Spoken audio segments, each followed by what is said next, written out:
बिलाखिर इसका जवाब आ गया। सर, मेरे जवाब में इन्होंने ये लिखा है कि ऊपर बयान दिया गया है कि मज़कूरा शिकायत सिटीज़न पोर्टल के दायरा कार में नहीं आ रही और ना ही इस पर गौर किया जा सकता है। सर, अब मेरी सर थोड़ी सी तसल्ली से आप मेहरबानी करके बात सुनो। Question please.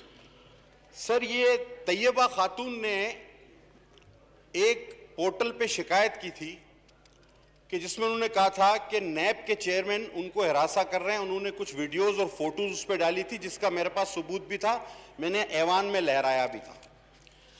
अच्छा, उनको जवाब यह दिया गया कि जी आपकी शिकायत इंसानी हुकूक को रेफर कर दी गई है। नंबर एक बात, जो कि इस बात से बिल्कुल मुख्तलिफ है।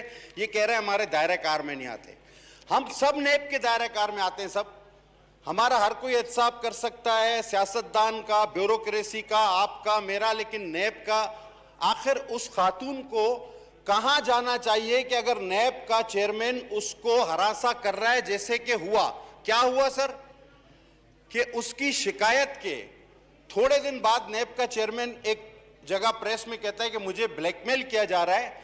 और 10 मई को देखें सर, इसमें लिखा है 10 मई को यह वीडियो पोर्टल पे जाती है और 17 मई को नैब के चेयरमैन की वीडियो का टीवी प्रोग्राम आता है, वो सर से पांव तक, जो आपको भी याद होगा। तो सर, ये सिटीजन पोर्टल किस तरह इस चीज को लीक कर सकता है? मेरा क्वेश्चन नंबर 1। मेरा क्वेश्चन नंबर 2 कि उस पोर्टल ने जवाब दिया है कि आपकी शिकायत इंसानी हुकूक को भेज दी गई है, जबकि यहां कहते हैं हमारे दायरे कार में नहीं आता। नंबर 2 गलत जवाब कैसे दे रहे हैं? और नंबर 3 सर, कि ये खातून अब कहां जाए? आखिर नैब के चेयरमैन की शिकायत और सर से पांव वाले मामले तक, ये तीनों जवाब मुझे चाहिए सर। अलीमत खान साहब जी, अलीमत खान साहब प्लीज।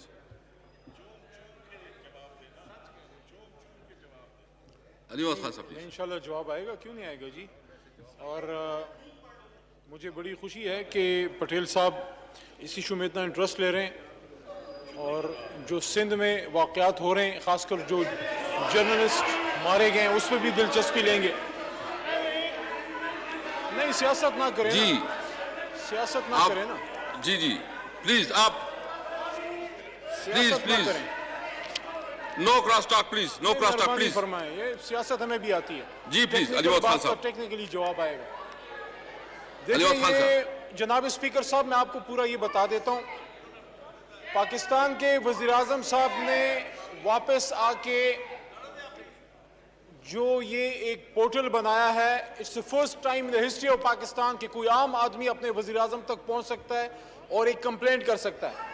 अब उसके लिए उन्होंने मुख्तलिफ तरीक़ेकार बनाए हैं कि किसी भी अफसर के खिलाफ अगर आपकी कोई शिकायत हो या आपका कोई जायज़ काम नहीं हुआ, उससे पूछा जाता है। कोई डिप्टी कमिश्नर हो, कोई सेक्रेटरी हो, कोई DIG हो, जिसने अपनी कोई ऑफिशियल ड्यूटी ना की हो। इसलिए इस पोर्टल को वज़ीर-ए-आज़म हाउस ने कुछ चेक्स एंड बैलेंसेस के लिए उसमें कुछ चेक्स रखे हैं कि अगर कोई इस पोर्टल को किसी के खिलाफ यूज़ करना चाहता है, किसी का कोई काम नाजायज़ था, और सरकारी अफसर, ज़रूरी तो नहीं है कि सरकारी अफसर सारे करप्ट ही हों, अगर किसी का एक नाजायज़ काम था जो एक अफसर ने नहीं किया, तो वो जाके फिर उसके खिलाफ शिकायत करे, इन चीज़ों को भी। या अगर किसी की ज़ाती दुश्मनी है, तो इसमें जो उन्होंने SOPs बनाए हैं उसमें यह है कि कुछ कोर्ट मैटर्स जो कोर्ट में ऑलरेडी हों या कोर्ट से वाबस्ता मैटर हो, किसी के ज़ाती जायदाद का मसला हो, उन चीज़ों पे आप पोर्टल पे उठा नहीं सकते। ये नहीं कहा गया कि इंसाफ नहीं मिलेगा, ये कहा गया है कि ये चीज़ें पोर्टल के क्राइटेरिया पे नहीं आती, कोर्ट मैटर है, आप अदालत से रुजू करें। चूँकि नैब एक आज़ाद इदारा है, उसके खिलाफ हुकूमत अगर कुछ करेगी तो उसको टारगेटिंग कहा जाएगा। इस सिलसिले में जो इस वक्त मुल्क की जो अदालतें आज़ाद हैं, किसी भी अदालत में ये कंप्लेंट जा सकती है।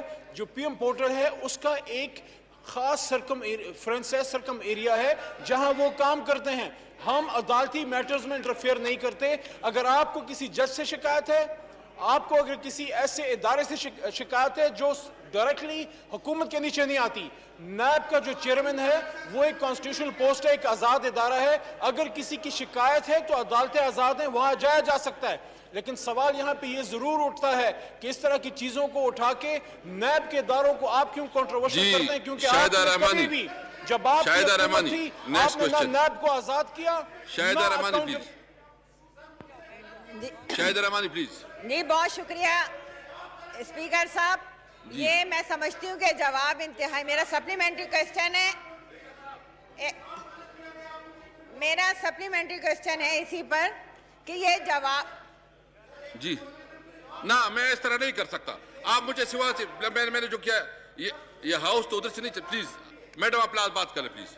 आप इनको टाइम दे दें। जी please, Shahida Rahmani please.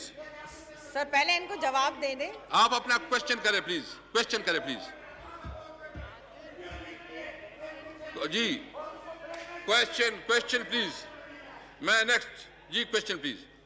Sir मैं समझती हूँ कि बहुत ही इम्पोर्टेंट क्वेश्चन है, ख़ास तौर पे हम ख़वातीन के लिए। अगर कोई बाअसर शख्स, कोई किसी अदालत का जज हो या जस्टिस हो या कोई इस टाइप की, अगर हमें कहीं से किसी औरत को थ्रेट आती है और वो प्राइम मिनिस्टर पोर्टल पर अगर इस तरह अपना शिकायत इंदराज कराती है और उस पर यह कह दिया जाए, और वो बाकायदा पूरी वीडियो है और उस पर यह कह दिया जाए कि पहले कहा जाए कि ह्यूमन राइट्स को भेजा जा रहा है, दोबारा कहा जाता है कि आप इसके ऊपर इस सवाल को कमेटी में भेजें या इस पर कमेटी बनाएं। जी अलीवत खान प्लीज। जी मैं कमेटी में भेजने के इसलिए हक में नहीं हूं कि ये हमारे दायरे कार में ही नहीं आता। नैब एक आज़ाद इदारा है और अगर आपको सुप्रीम कोर्ट पे एतमाद है, आपको अपनी अदालतों पे एतमाद है, जहां से आपको रिलीफ मिल भी जाता है, जो जायज़ केस हो वहां आप जा सकते हैं। इसको सियासी तौर पे यूज़ किया जा रहा है, एक आईनी इदारे को प्रेशराइज करने के लिए यूज़ किया जा रहा है। हजारों इस तरह की कंप्लेंट्स आती हैं, उसको ऑन मेरिट डील किया जाता है। ये पीएम पोर्टल के दायरे कार में नहीं आता था। उनको कहा गया कि आप मुतल्लिका फोरम से रुजू करें।